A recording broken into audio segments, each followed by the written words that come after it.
Hello and welcome back to the Fan Pub. My name's Sean Collins. This is Al. It's my bold prediction number one for this year, 2019. The bold prediction, it should be no surprise, it's Todd Gurley. And that's easy to say now, it's a bust. He's an absolute stone-conking bust.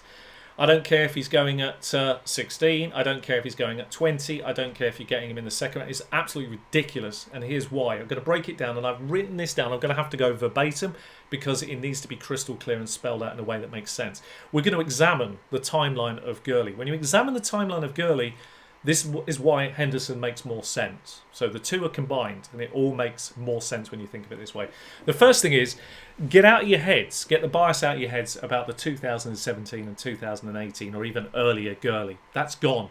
We're now dealing with a man who's going to turn 25 when the season starts and has arthritis in his right knee. You have to make this absolute crystal clear. As of today, nobody knows how serious this is except the Rams and Gurley. But I think when you examine the evidence, it's pretty damning actually. So we're going to do that. So as the doctor says, and this is Dr. Moore said this is not going to go away. You can treat it, you can let it rest, but it doesn't heal. So much of the problem you will hear with people who still are buying into Gurley is the following. Oh, even if he has 25% less production, that still makes him an RB8. He's worth his price every day. What are you talking about?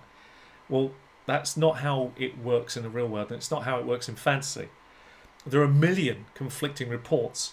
So what we need to do is make a timeline and then examine that timeline like any good analyst and work out what's going on. The moment Al said, and I've said it before in videos, he's treading treacle, I began to make notes.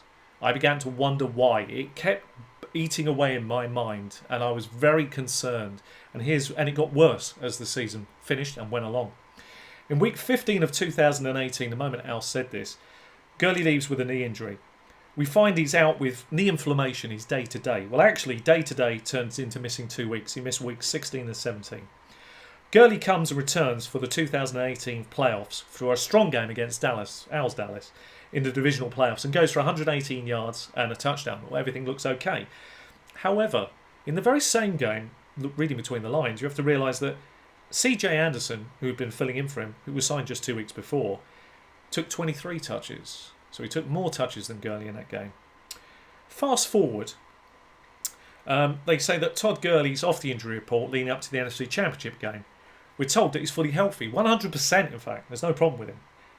Gurley receives 5 touches in the Championship game. A fully healthy Gurley, allegedly. And CJ Anderson, who is the backup, received 17 in the Championship game. The off-season comes, and as do reports of all scattered all over the place about Gurley. But there's a video from TMC that surfaces. He's at a nightclub at the time, he's walking out, and he's actually limping as he leaves that nightclub, quite badly on the right knee. It's quite a red flag to me. And he and the staff, the Rams staff, keep sticking to the initial story. It's okay, he's 100%. So just think about all this so far. Reports say that he might have to then undergo some sort of stem cell surgery for the knee, because he's now got arthritis. That is not a long-term solution to your arthritic knee. Rams match the offer sheet of Malcolm Brown. So they don't even let Malcolm Brown go. They offer the offer sheet.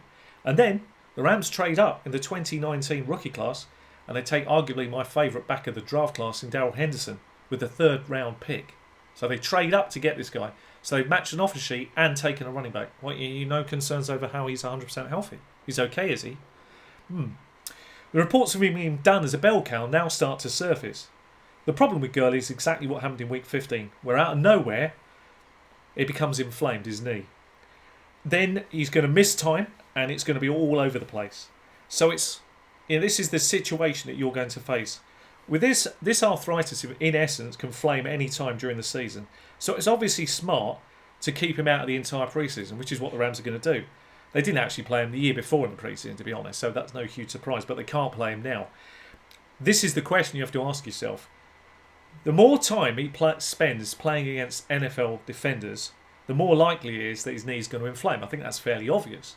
And you're telling me that NFL players aren't going to target that right knee? Exactly. Right? So you're telling me they won't? You know, as a courtesy? It's not going to happen. So when will it happen? Nobody really knows. But what we do know is any time between week 1 and week 10, whatever it is, this guy's breaking down. And when he breaks down, it's going to be a cliff edge, fall off. And it might be he goes 3 or 4 weeks in the start of the season. and looks great. Then out of nowhere, he's not playing. Are you telling me that's round 1 or 2 in your draft, and you're comfortable? If you haven't covered this with Darrell Henderson, right, it's a problem. Not being horrible to anybody, it just is. It's the biggest risk in drafts. I massively respect people who take risks on Gurley, because maybe they're right and I'm wrong. But I think if you put the timeline together, you've got to be massively concerned. Anyway, let's think about the consequences of this. There are really one of two things that could happen to Gurley, realistically. One, the Rams continue to use him as a bell cow. The inflammation will happen. There's no doubt about this. And he'll be out of your lineup faster than you can imagine. Obviously, the Rams logically could do one of two things. They might try to mitigate the risk, which means lowering the snap count. So instead of going 22 touches to 25 touches a game, they drop him to 15 to 18 and probably give our dear friend Darrell Henderson the other touches, which is quite considerable when you consider it. Which obviously does not give him the ceiling that we used to with Gurley. That obviously has to lower him in your rankings, just naturally. But this doesn't guarantee that he stays healthy. Far from it. He's still going to be targeted by those defenders. But when he goes down, it becomes a nightmare for you to then decide when to use him in your lineups. I mean, if you want to throw a third option in here, you could or equally say, he's perfectly fine. And there's nothing wrong with him. More kudos to you if you think that. Brave. Right, that's brave. That's braver than me making a prediction on Darrell Henderson, okay? Because the facts don't lie. Now, some people will say, and I had this levelled at me actually in the off-season, you're all about instinct. No.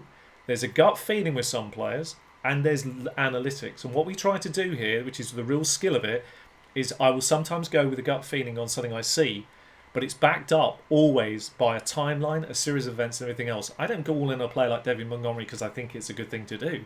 I do it because I've seen the entire college tape history and you can see what kind of guy this could be in the NFL. And then when he proves it, it's because you realise what was coming, not because it was a flyer. This you have to worry about significantly. Gurley with your second round pick, and knee predictably acts up, you're going to be kicking yourself. Because you know you should have avoided it. And that's all I'm going to say. It is really hard. If you've covered him with Darrell Henderson, which probably is a clever play, it's hard to do because everybody's aware of it now. But his ADP price is cheap enough. If you can get both, good. Because that's probably what you need to be safe and think to yourself, I've still got an RB1. But it is the biggest risk in fantasy football this year. So for me, that is why Gurley's the biggest bust. That's what you've got to do with him. And you let other people take the risk and you run off and you get the players that are going to produce the biggest bonus for you. And that's what we've done. That's why is the bold prediction number 1. Yeah, what I'd add to that is they've come out and said, oh yeah, okay, Gurley's got a problem, we're going to manage his workload. Well, if he's fully fit, why would they? He's the best running. Why not run him every down if they think he's fit? I've got sneaky. Why would they manage his workload? That tells you that they know there's an issue. I totally support that, and I would even go further and say I think the truth of it is at the moment the Rams are even. The small amount of work you're seeing in the off-season program, it's not. He's not receiving hits or anything like that, and they can't afford to at the moment. I mean, they've said they're treating him as a veteran. He's 25 years. He's not even 25. He's not a veteran. You're not a veteran yet, so should be in the prime of his career. All these little clues just add up to tell you that. It's the reason why he's on the. And I've been saying this since January the 1st. I've been as hard as you can be on this guy. I mean, could he get 700 yards and a few touchdowns? He could, but that's not good enough. Not where you drafted him, is it? Not good enough for where you are. You're looking at potentially your first RB or second off the board, so you need bigger value. That's a bust for you, and it must be a bust. But if Darrell Henderson exceeds his numbers and beats him out, that's why I can confidently predict it's not a surprise. Well, Darrell Henderson can beat Gurley. You crazy at 107 ADP? Yeah, because he probably breaks down. So that's the reason. Sorry if it sounds harsh and negative, but it's to give you the edge in fantasy. That's what we do. I've got 2 more sneaky ones to tack on to the end of this. So this will be 11 and 12. And there'll be the bonus video. We might shoot them in one as a bonus. So you can have a little look at the bonus bold prediction list. And that's the finish of this year's bold predictions. We'll come back and see next year, like we did with the last ones, how accurate we were.